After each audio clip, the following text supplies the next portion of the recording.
Buenos días, jóvenes. Hoy vamos a hablar sobre el desarrollo social. Cuando hablamos de desarrollo social o de sociedades, vamos viendo cómo el hombre va evolucionando y va cambiando su manera de pensar y de hacer las cosas. En Guatemala existen diversidad de lugares para que la sociedad en sí vaya evolucionando y vaya transformando y cambiando su forma de pensar, de actuar y de ser. Existen cantidad de instituciones que nos ayudan a desarrollar la sociedad. Entre ellas están, por ejemplo, las escuelas, los colegios, la universidad, que es la que ayuda al ser humano a irse transformando, a ir cambiando, a ver cambios positivos en ellos, ¿verdad? Una de las formas de desarrollo social se hace a través de la Organización de las Naciones Unidas, que creo que ustedes la han escuchado, que es la ONU. Esta organización, sus fines en sí son globales, ayudan mucho a varios países, o en sí a los países del mundo que lo integran. Uno, para mantener la paz en los países, ¿verdad? Otro, para mantener la seguridad, ¿ya? Internacionalmente. También otra de las cosas que tienen las Naciones Unidas es fomentar entre las naciones la solución a diferentes problemas, ¿ya? Si se dan cuenta, hay mucho conflicto entre muchas naciones, por eso hay tantas guerras, porque las naciones no se ponen de acuerdo, pelean un terreno, o mejor dicho, pelean un espacio de ellos, y no están de acuerdo en la manera en que viven, en la manera en que pregonan su religión, y el hombre ha creado un montón de situaciones que han creado conflicto entre ellos. Entonces la ONU, esa es una de las cosas que hace, es ayudar a que los países se pongan en paz, ¿verdad? Trabajen conjuntos y logren llegar a tener paz entre ellos. También otra de las cosas que la ONU hace es mantener el respeto a los derechos humanos. Cuando hablamos de derechos humanos, hablamos de cantidad de cosas, ¿verdad? Entre los derechos humanos está la educación, el derecho a la paz, el derecho a la igualdad de géneros. Hay varias cosas que tienen que ver con los derechos humanos, y la ONU está encargada de que esto se cumpla. El desarrollo social como fin tiene que no exista pobreza en los países. Hay muchos países que su desarrollo es muy lento, y creo que entre ellos entra Guatemala. Y una de las cosas principales del derecho social es que no exista la pobreza, ¿verdad? Guatemala tiene un índice de pobreza bastante grande, y por eso nosotros tenemos que trabajar, y los gobiernos, no solo el gobierno, también nosotros tenemos que trabajar, y parte de ello es el que nosotros estudiemos y día a día comencemos a progresar, a cambiar, a transformar lo que somos, ¿verdad? Entonces parte de eso es el que nosotros hagamos el esfuerzo de estudiar. Ahora hay cantidad de lugares. Por ejemplo, nosotros tenemos la ventaja de tener una universidad cerca y estudiar ahí. Una de las cosas que existen entre lo que hablábamos es la exclusión social. Se da mucho, en nuestro país se da mucho, la gente es muy excluida según el nivel social, el estrato social al que pertenece. Entonces, una de las cosas que trata es el no excluir a nadie, ¿verdad? Según el decreto 42/2001 de la Constitución Política del país, de la República, el Estado garantiza y protege la vida humana, ¿ya? Eso es una de las cosas que el Estado hace. Y en el artículo 47 también de la Constitución de la República establece el Estado la garantía de protección social, la garantía económica y jurídica de la familia. Buenas tardes. No sé si ustedes han escuchado hablar de lo que es un COCODE o los consejos de desarrollo ciudadanos. Hoy vamos a hablar sobre los COCODES. ¿Qué son en sí los COCODES? Los COCODES son un grupo de personas que pertenecen a un lugar, puede ser un cantón, puede ser un caserío, y son personas que resaltan o sobresalen en este lugar, ¿verdad? El trabajo de ellos o en sí es una junta de personas y lo que ellos pretenden es el mejoramiento de su comunidad. Dice que los COCODES están formados por varios representantes de la comunidad, no importando si son de personas que tengan dinero o personas que no tengan dinero, el estrato social no importa. Los COCODES pueden organizarse dependiendo del lugar a que pertenezcan. Por ejemplo, hay una colonia, la colonia puede formar su COCODE, que está integrado por el presidente, por el secretario, por el tesorero, por los vocales, dependiendo de qué grande sea la comunidad, así va a ser la cantidad de personas que van a pertenecer al COCODE. En este grupo, al ya ser integrados, que la misma comunidad lo hace, se juntan y el consejo está integrado por la asamblea de vecinos y por los comités ejecutivos, ¿ya? Las funciones principales de los COCODES en sí son varias, o sea, se forma esto todo para mejoras de la comunidad. La primera función, dice, promover el desarrollo económico, social y cultural de su comunidad. ¿Qué significa esto? Que ellos promueven la economía en su territorio, ¿verdad? Promueven lo social, o sea que si en esa colonia no existe un lugar para que la gente se reúna, entonces ellos promueven para que se haga alguna cancha de básquetbol o que se haga algo para beneficio de la comunidad.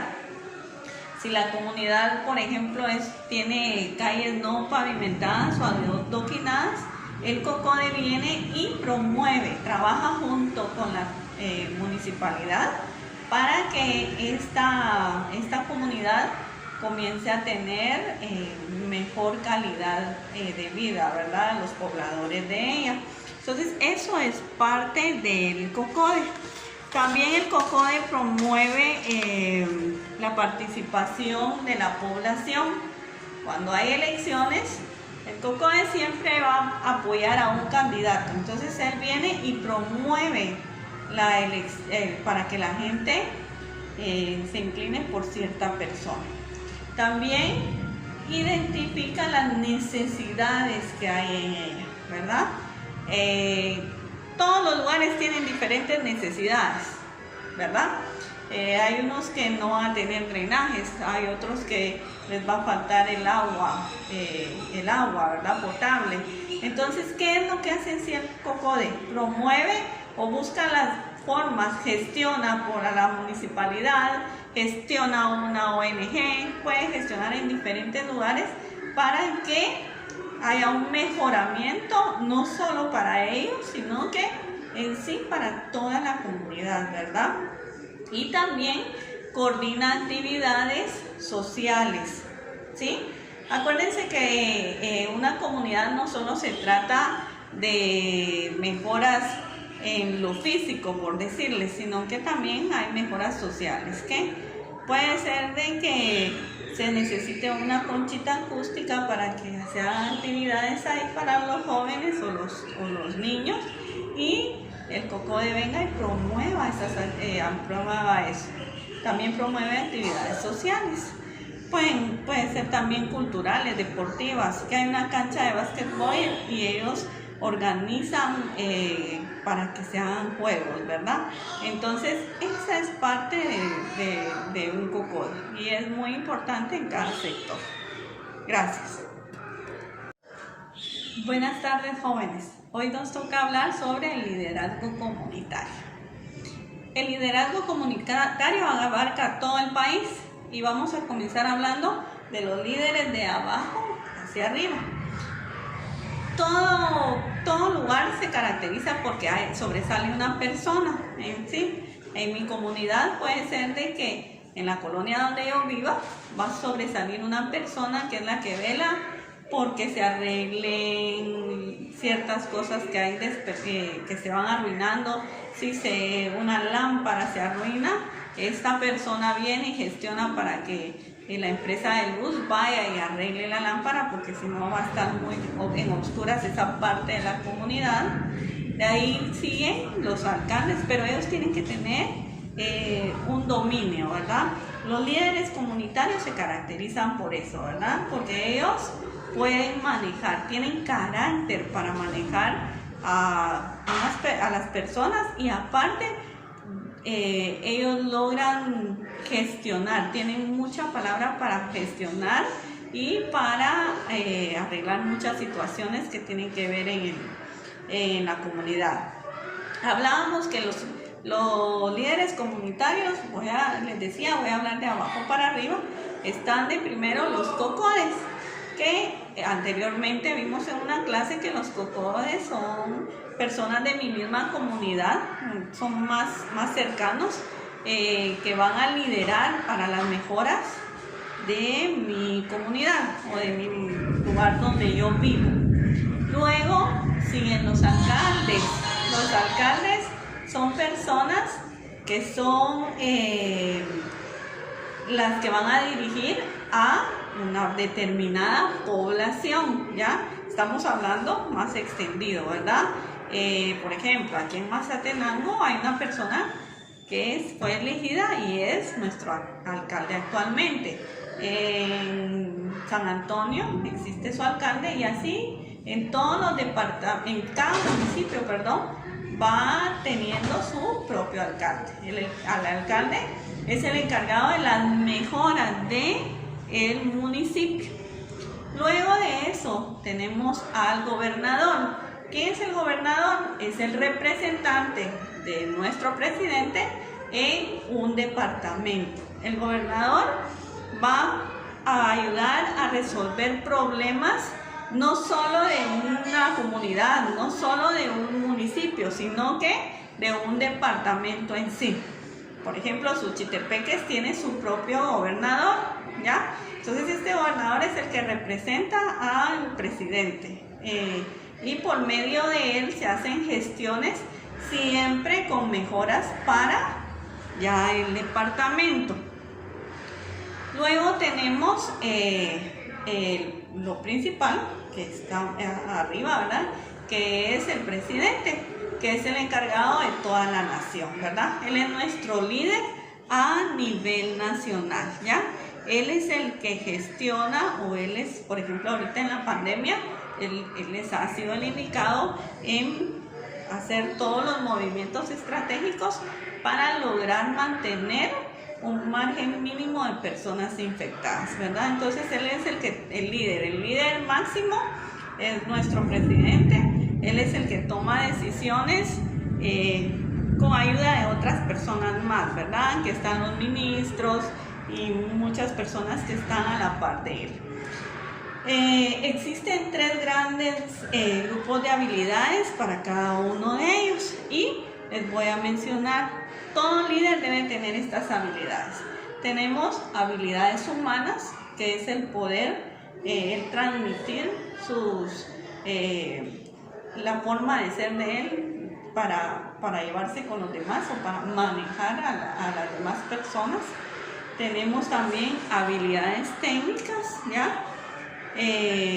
Todos los líderes comunitarios deben de tener este tipo de habilidades. Y tenemos las habilidades de conocimiento teórico.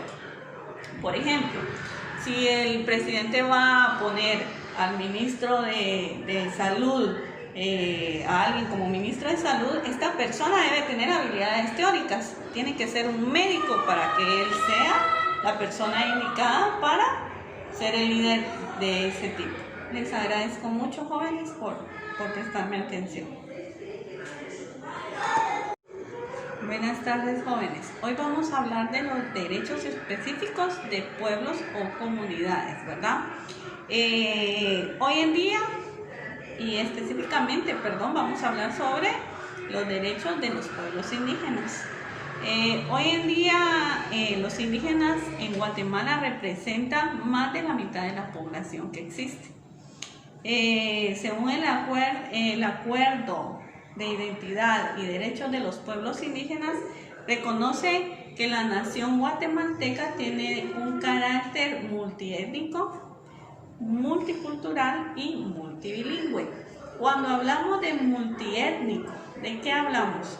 Hablamos de que existen varias etnias en Guatemala, en realidad son 23, entre ellas entran los garífunas y los xincas, y de ahí la población maya, que es el resto, ¿verdad? Entonces, cuando hablamos de multiétnicos, hablamos de que hay diferentes tipos de etnias que existen en Guatemala, cada una con sus propias costumbres, tradiciones y todo, ¿verdad?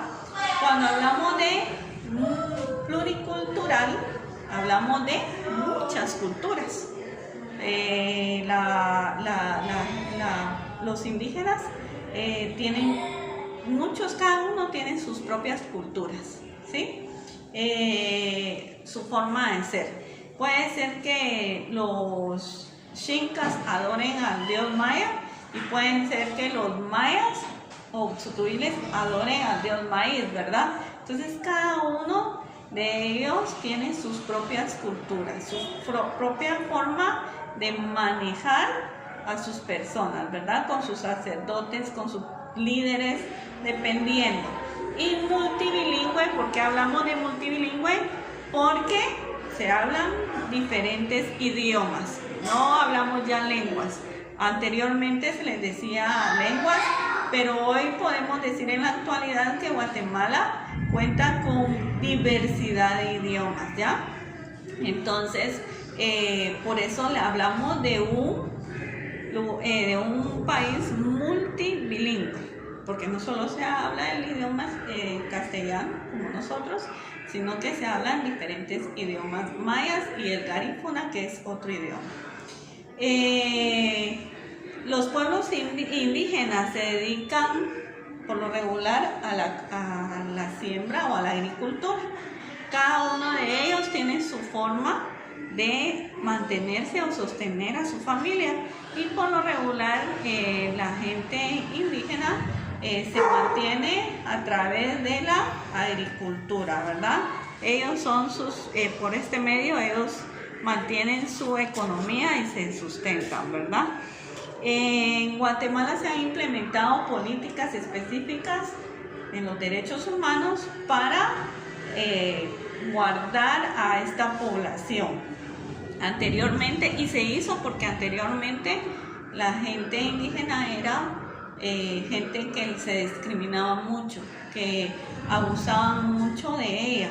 Entonces los derechos humanos vinieron e implementaron nuevas políticas para que a ellos se les tratara igual que a todo ser humano, porque tienen los mismos derechos, así también tienen las mismas obligaciones como cualquier persona que vive en Guatemala.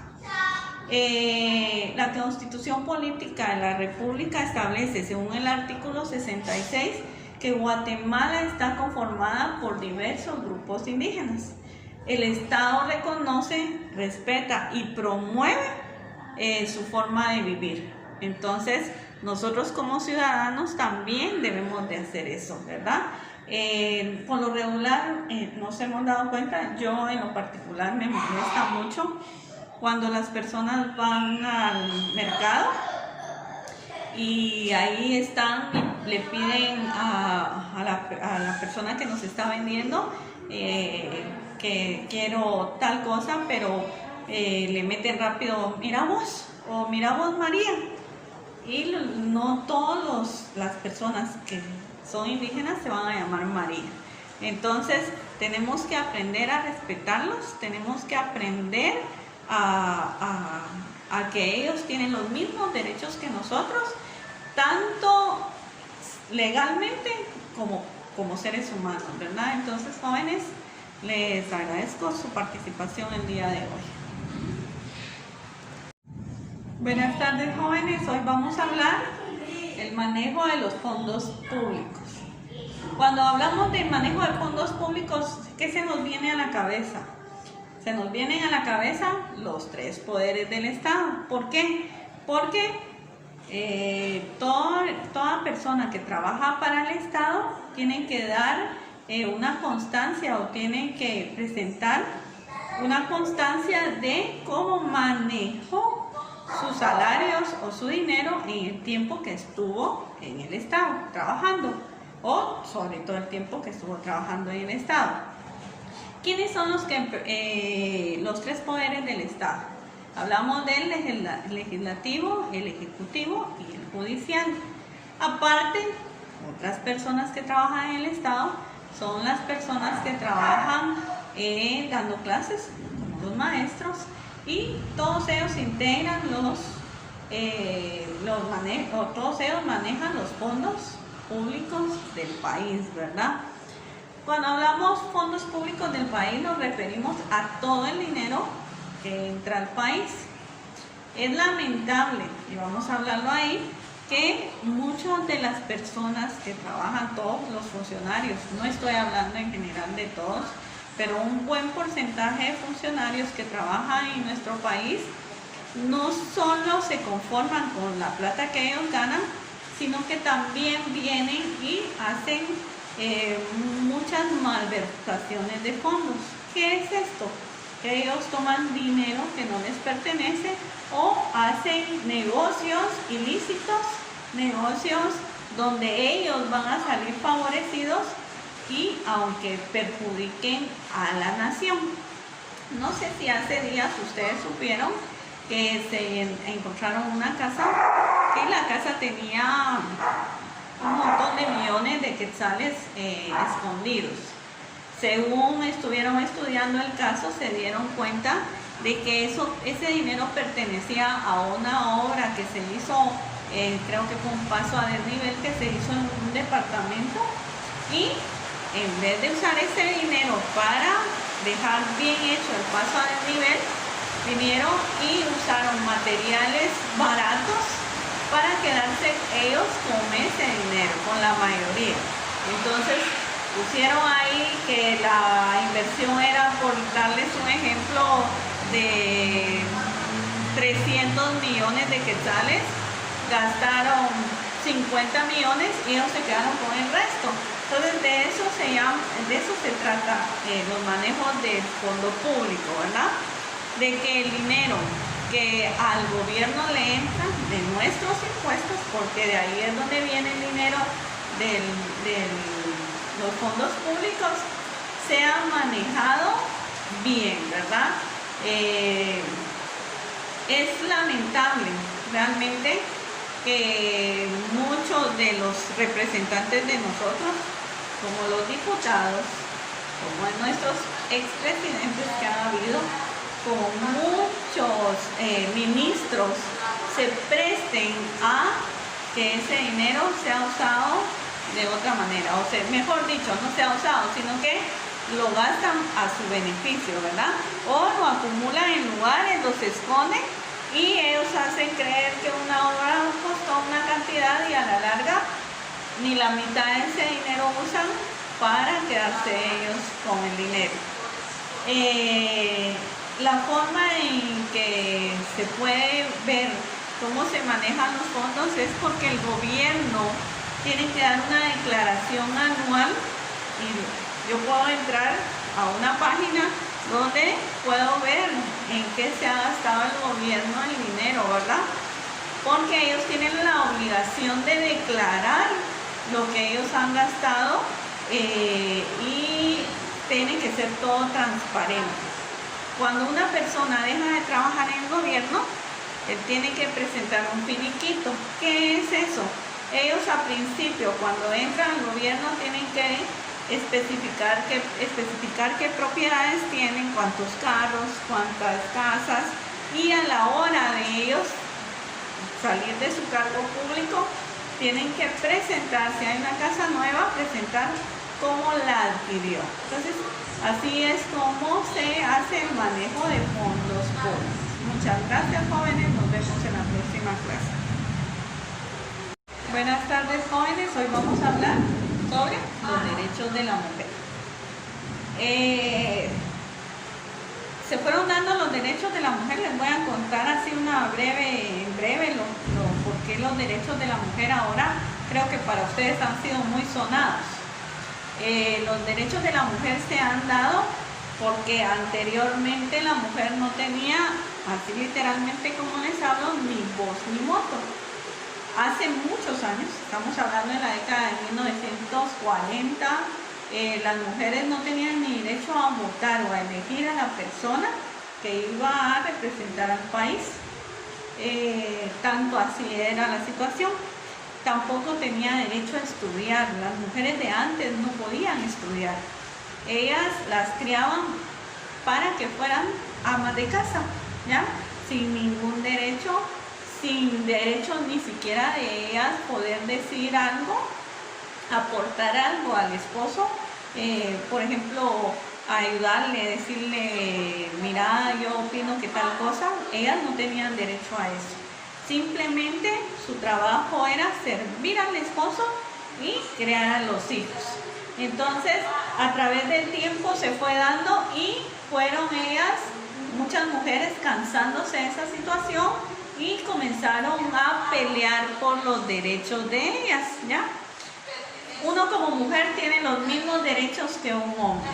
El trabajo de un hombre a veces es diferente al de una mujer. Y dice que entre los derechos de la mujer está el derecho a la salud. ¿Por qué a la salud?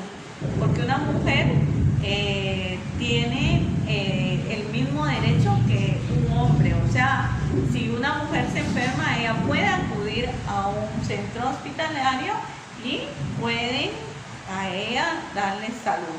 También se le dice por salud porque muchos hombres, ustedes han escuchado sobre el Instituto Guatemalteco de Seguridad Social, y los hombres cuando trabajan, parte de los derechos que tiene él como trabajador es que a sus esposas les cubren también su salud. Otro derecho nuevo, o sea que se ha peleado, es la educación. La educación se logró hace tiempos atrás que la mujer lograra estudiar siquiera hasta tercero básico, pero el hombre quería que la mujer se quedara hasta ahí. Entonces muchas mujeres tomaron la iniciativa y comenzaron a pelear para poder participar en carreras de nivel medio y luego en la universidad, ya por eso ahora hay mujeres que son del mismo nivel académico que un hombre. Entonces, pero eso fue en el transcurso del tiempo, ¿verdad? Que las mujeres fueron y lograron llegar hasta este nivel. También tienen derecho a la política. Ahora, si se dan cuenta, en muchos países hay mujeres que ya son presidentes. Se quitó ese paradigma, se quitó esa estructura de que solo el hombre podía dirigir a un país, ¿ya? Entonces, ahora la mujer tiene derecho a participar en política. Y por eso les decía, ahora hay mujeres que son alcaldes, hay mujeres que son diputadas, hay mujeres que son presidentas. Aquí en Guatemala no se ha dado, sí hubo una vicepresidenta, pero presidenta todavía no se ha dado, pero puede ser que más adelante sí haya una mujer presidenta. También tienen derecho a bienestar económico. Cuando hablamos de bienestar económico, hablamos que si una mujer, el esposo la deja, ella tiene el beneficio de recibir una cantidad de dinero mensual de su ex esposo. ¿Por qué? Porque ella es la que va a mantener a los hijos. Y principalmente esto se hizo, los derechos de la mujer han tenido tanta presión y empuje porque la mujer antes era objeto de violencia. Hasta la actualidad sigue siendo. Si ustedes se dan cuenta, en estos últimos días han sido muchas mujeres desaparecidas y que de ahí aparecen muertas.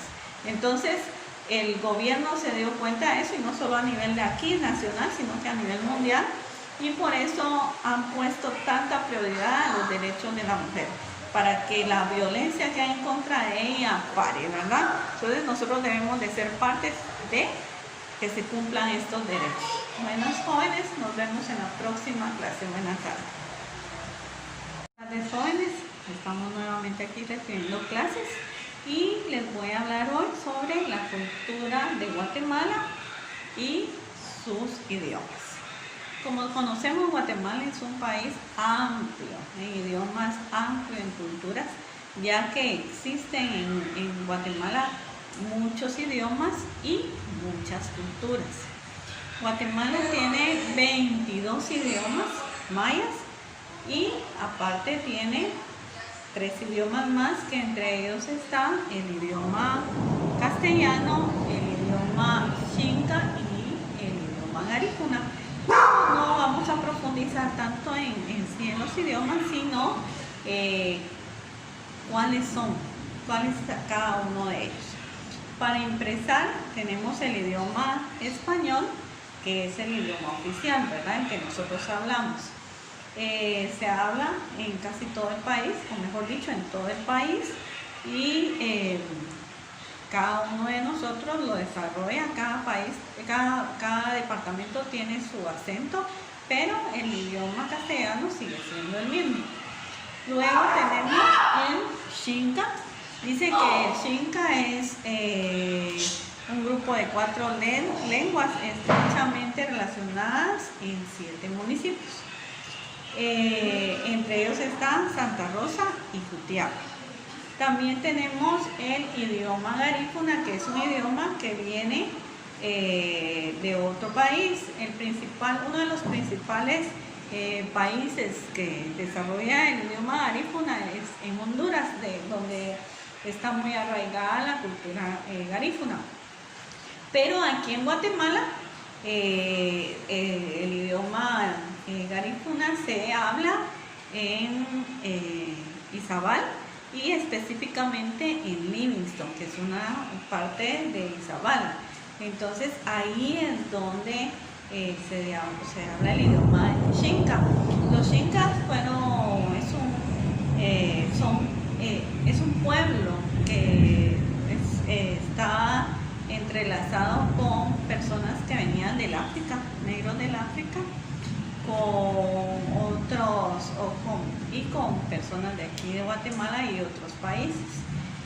Luego tenemos ya en los idiomas mayas, tenemos el ashi, que el ashi principalmente se habla en los municipios de Cubulco, Rabinal, Salamá, San Jerónimo, San Miguel, y estos quedan en el departamento de Baja Verapaz. También tenemos el idioma acagateco, y este es hablado en Huehuetenango. En algunos municipios de Huehuetenango tenemos el chu, que también se habla en algunos municipios de Huehuetenango. El chortí, que es hablado en los departamentos de Zacapa. En algunos municipios, no es en todo Zacapa, en algunos municipios. Tenemos también los idiomas de aquí, que se habla en toda la costa sur, ¿verdad? Y así es como se van desarrollando los diferentes idiomas aquí en Guatemala.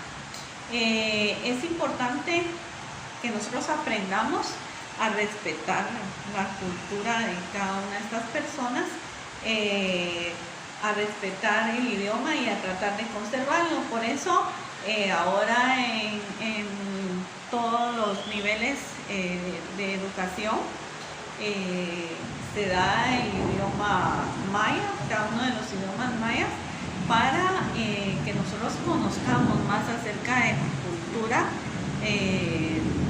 de estas etnias, ¿verdad? Nosotros es importante que aprendamos a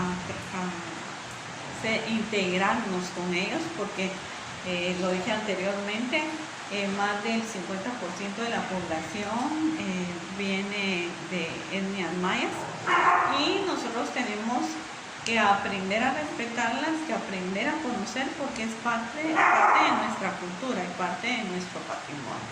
Bueno, jóvenes, nos vemos en la próxima clase. Buenas tardes, jóvenes.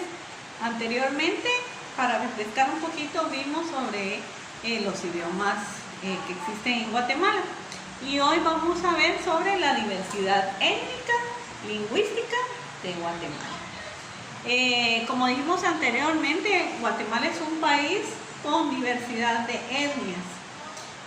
Ya esto lo hemos recalcado, pero es parte de nuestra vida, el saber que en Guatemala existen muchas etnias, y tenemos que aprender a respetar y a conocer cada una de ellas. También existen culturas diferentes e idiomas diferentes. Guatemala, como lo vimos anteriormente, se conforma por 22 idiomas mayas, un idioma xinca, un idioma garífuna y el idioma que nosotros hablamos, que es el castellano. Cada una de las etnias tiene su propia cosmovisión. Cuando hablamos de cosmovisión, ¿a qué nos referimos? Hablamos de cosmovisión cuando hablamos de las creencias, que es lo que ellos creen, ¿verdad? Muchas culturas o muchas etnias de aquí de Guatemala, en sus creencias tienen creencias, por ejemplo, que existe la Llorona, ¿verdad? Esa es una creencia, esa es parte de la creencia de una etnia, ¿ya? Ellos creen que una mujer que dejó a sus hijos los ahogó, y creo que cada uno de nosotros ya conocemos la historia para no profundizar tanto en ella. Otra de las creencias es en la forma religiosa. Muchas etnias creen que existe un dios sol, que existe un dios luna, que hay que rezar antes de comenzar a sembrar a un dios para la siembra, al dios del maíz, y así sucesivamente ellos van teniendo sus propias creencias. Nosotros, los que hablamos el idioma castellano, la mayoría creemos en un solo Dios, Dios Padre, ¿verdad? Y a Él lo veneramos. Y aún así tenemos nuestras creencias. Si pertenecemos a una iglesia evangélica, vamos a creer en solo Dios y adorarlo a Él. Y si creemos y somos católicos, pues vamos a tener nuestras creencias en la Virgen María, en Dios y en algunos santos, ¿verdad? Entonces, esa es parte de la cosmovisión. Son el conjunto de creencias que pertenecen a una cultura. Hablábamos de la diversidad étnica, y entre ellas están los pueblos mayas, ¿verdad? Que les decía que cada uno tiene su creencia y su manera de vivir. También tenemos al pueblo garífuna, ¿ya? El pueblo garífuna viene de 3 grupos étnicos. Están los indios del Caribe, los araucos y los negros del África, ¿verdad? Entonces ellos se juntaron, hicieron una mezcla, y de ellos nació los garífunas, que es aquí en Guatemala es muy poca la etnia garífuna, pero sí es una etnia muy fuerte, ¿verdad? Ellos viven en Izabal y prácticamente viven en Livingston. Livingston está a orillas de la playa, y ahí es donde pertenece la mayoría de los del pueblo garífuna. Y por último estamos nosotros, los castellanos, ¿verdad? Que es el idioma oficial de Guatemala, y que nosotros estamos en diferentes puntos, o mejor dicho, toda Guatemala está situada por los que hablamos castellano, ¿verdad? Hay mucho pueblo indígena que es de admirar, porque yo los admiro mucho, que ellos no hablan solo su idioma, sino que hablan nuestro idioma, el castellano. Entonces, por eso es necesario que nosotros aprendamos también el idioma de ellos, ¿verdad?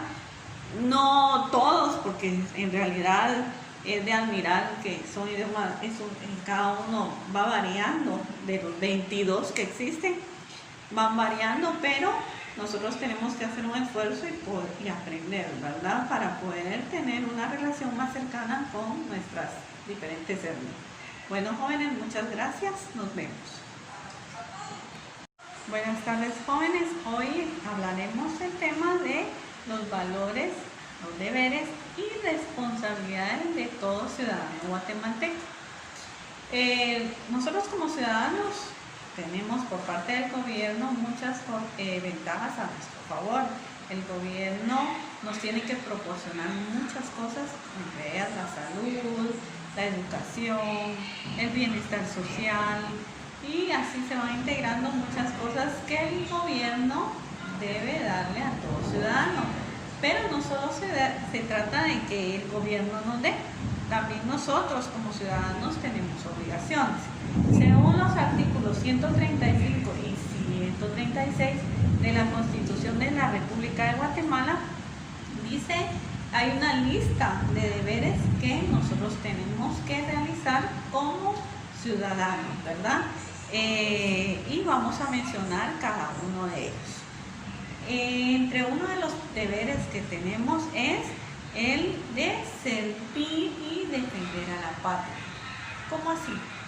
Por ejemplo, si Guatemala entrara en un momento en una guerra, todo ciudadano tendría la obligación de defender al país. Si hay necesidad de prestar un servicio militar, como ustedes lo han oído, en muchos países que están en guerra, ya no preguntan si quieren pasar un servicio militar, sino que llegan a las casas y se llevan a los jóvenes, a las personas que tengan la capacidad de poder defender a la patria. Entonces ese es uno de ellos, de los deberes. Bendito Dios, pues nosotros no estamos pasando en ningún proceso de guerra. Otro es cumplir y velar por que se cumpla la Constitución de la República, ¿ya?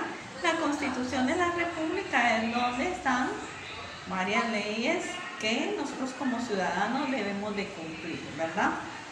Otro es trabajar por el desarrollo cívico, cultural, moral, económico y social de los guatemaltecos.